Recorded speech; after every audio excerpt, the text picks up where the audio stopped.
ಇವತ್ತು ತೊಂಡೆಕಾಯಿ ಪಲ್ಯ ಹೇಗೆ ಮಾಡೋದು ಅಂತ ನೋಡೋಣ ಬನ್ನಿ. ಈಗ ತೊಂಡೆಕಾಯಿನ ತೊಳೆದು ನಾನು ಕಟ್ ಮಾಡ್ತಾ ಇದ್ದೀನಿ. ಒಂದು ತೊಂಡೆಕಾಯಲ್ಲಿ ನಾನು ಚಿಕ್ಕದಾಗಿ 6 ಭಾಗ ಥರ ಮಾಡ್ಕೊತಾ ಇದ್ದೀನಿ. ಅದೇ ಥರ ಉಳಿದಿರೋ ತೊಂಡೆಕಾಯಿನೆಲ್ಲ ನಾನು ಕಟ್ ಮಾಡಿ ಇಟ್ಕೊತಾ ಇದ್ದೀನಿ.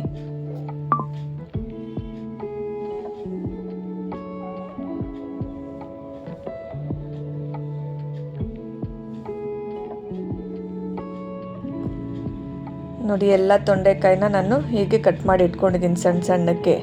ನಿಮ್ಗೆ ಯಾವ ಆಕಾರ ಬೇಕೋ ಆ ಆಕಾರದಲ್ಲಿ ಕಟ್ ಮಾಡಿ ಇಟ್ಕೊಳ್ಳಿ. ಈಗ ಒಂದು ಬಾಣಲೆ ಇಟ್ಕೊಂಡು ಅದಕ್ಕೆ 1-2 ಸ್ಪೂನು ಕಡಲೆ ಬೀಜ ಅದನ್ನು ಹಾಕಿ ಹುರ್ಕೊಳ್ಳೋಣ.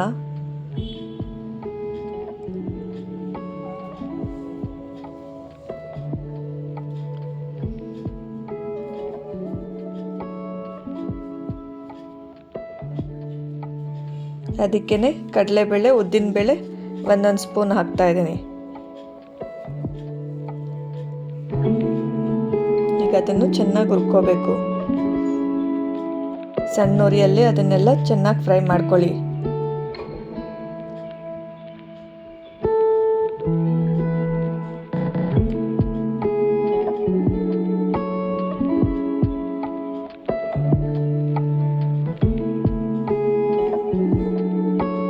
ಈಗ ಅದಕ್ಕೇನೆ ಒಂದು 5-6 ಎಸಳು ಬೆಳ್ಳುಳ್ಳಿ ಸೇರಿಸ್ಕೊತಾ ಇದ್ದೀನಿ.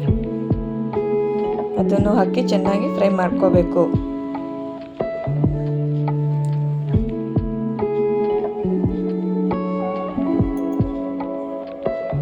ಒಂದು 5 ಬ್ಯಾಡಗೆ ಮೆಣಸಿನ್ಕಾಯಿ, ಒಂದು 5 ಗುಂಟೂರು ಮೆಣಸಿನ್ಕಾಯಿನ ತಗೊತಾ ಇದ್ದೀನಿ.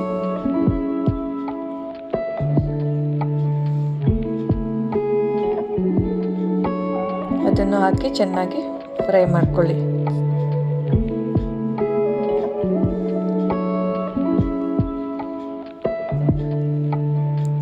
ಈಗ 1 ಸ್ಪೂನ್ ಎಳ್ಳು ಹಾಕ್ಕೊತಾ ಇದ್ದೀನಿ.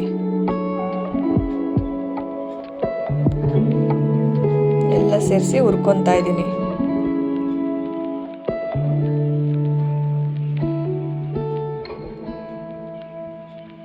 ಇದಕ್ಕೇನೆ ಈಗ 1/4 ಕಪ್ಪಷ್ಟು ತೆಂಗಿನ ಚೂರ್ನ ಹಾಕ್ಕೊತಾ ಇದ್ದೀನಿ.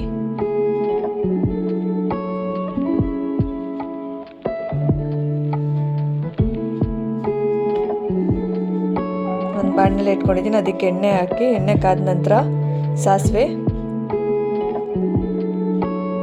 ಒಂದು ಅರ್ಧ ಚಮಚ ಜೀರಿಗೆನ ಸೇರಿಸ್ಕೊತಾ ಇದ್ದೀನಿ.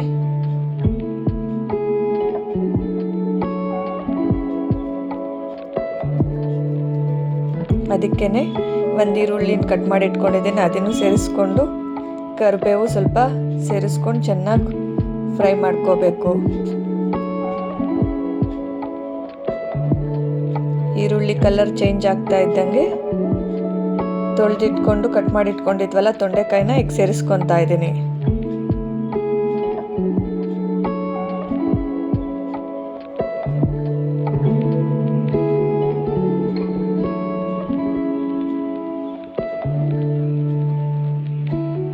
ಈಗೆಲ್ಲ ಒಂದ್ಸತಿ ಮಿಕ್ಸ್ ಮಾಡ್ಕೊಳ್ಳೋಣ.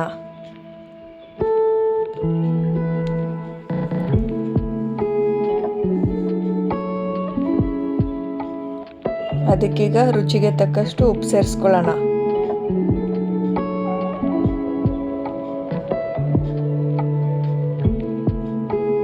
ಅದಕ್ಕೆ ಒಂದು 1/4 ಚಮಚದಷ್ಟು ಅರಿಶಿನ ಪೌಡ್ರು ಎಲ್ಲ ಸೇರಿಸಿ ಮಿಕ್ಸ್ ಮಾಡ್ಕೊಳ್ಳೋಣ.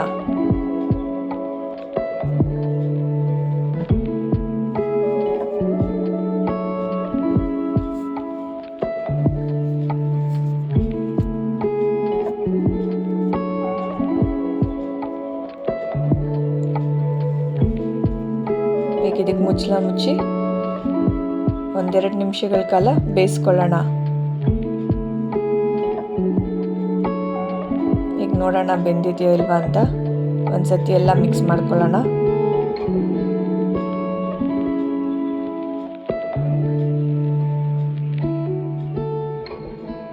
ಇನ್ನೊಂಚೂರು ಬೇಯಬೇಕು. ಇನ್ನೊಂದು ನಿಮಿಷ ಹಂಗೆ ಇಟ್ಕೊಂಡು ಬೇಯಿಸ್ಕೊಳ್ಳೋಣ. ಈಗ ಹುರಿದಿಟ್ಕೊಂಡಿದ್ನಲ್ಲ ಅದೆಲ್ಲ ಪದಾರ್ಥನ ಮಿಕ್ಸಿ ಜಾರ್ಗೆ ಹಾಕ್ಕೊತಾ ಇದ್ದೀನಿ.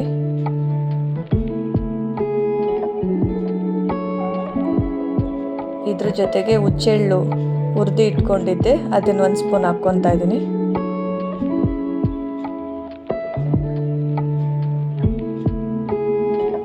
ಇದನ್ನು ತರ್ತರಿಯಾಗಿ ರುಬ್ಕೊಬರ್ಬೇಕು. ಈಗ ನೋಡಿ ರುಬ್ಕೊಂಬಂದಿದ್ದೀನಿ, ಅದನ್ನು ನಾನು ಸೇರಿಸ್ಕೊತಾ ಇದ್ದೀನಿ.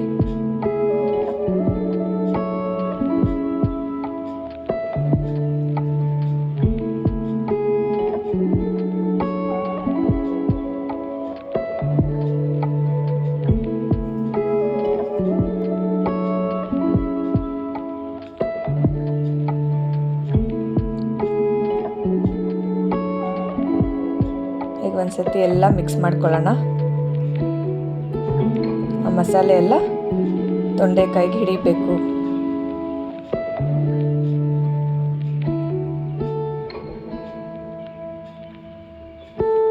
ಒಂದು ನಿಮಿಷ ಚೆನ್ನಾಗಿ ಬಾಡಿಸ್ಕೊಂಡ್ರೆ ಸಾಕಾಗತ್ತೆ.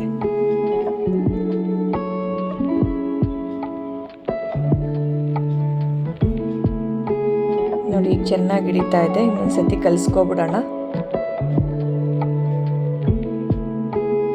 ಇಷ್ಟೇ, ತೊಂಡೆಕಾಯಿ ಪಲ್ಯ ರೆಡಿಯಾಗಿದೆ.